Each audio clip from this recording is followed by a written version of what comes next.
మత్తయి 10వ అధ్యాయం. యేసుని పేరిట అందరికీ వందనాలండి. ఆయన తన 12 మంది శిష్యులను పిలిచి అపవిత్రాత్మలను వెళ్ళగొట్టుటను, ప్రతి విధమైన రోగమును, ప్రతి విధమైన వ్యాధిని స్వస్థపరచుటకు వారికి అధికారం ఇచ్చెను.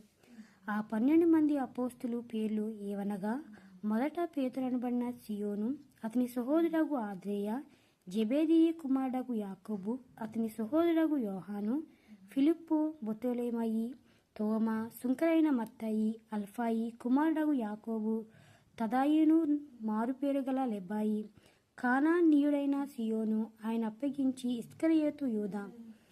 యేసు ఆ 12 మందిని పంపుచు వారిని చూచి వారికి ఆజ్ఞాపించిందేమనగా, మీరు అన్యజనులు దారిలోనికి వెళ్ళకుడి, సమరయుల ఏ పట్టణంలోనైనను ప్రవేశింపుడు గాని, ఇశ్రాయేలు వంశంలోని నశించిన గొర్రెల వద్దకే వెళ్ళుడి.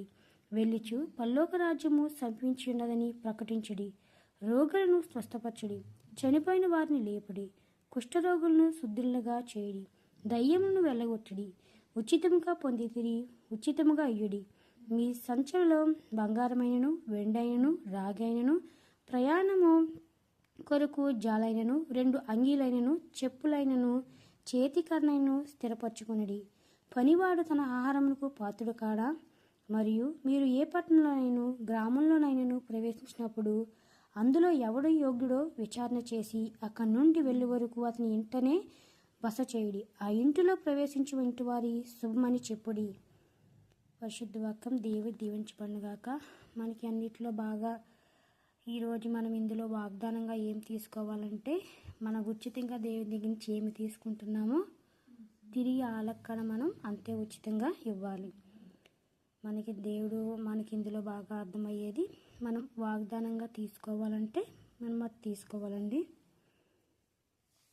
దేవుడు మనకి ఉచితంగా, చూడండి 8వ అధ్యాయంలో ఉన్నది, ఉచితముగా పొందితిరి, ఉచితంగా ఇయ్యుడి. మనం ఉచితంగా దేవుడి పట్ల ఏమైతే మనం పొందుకుంటున్నామో అవతల కూడా ఉచితంగా మనం ఇవ్వాలి. అందరికీ వందనాలు.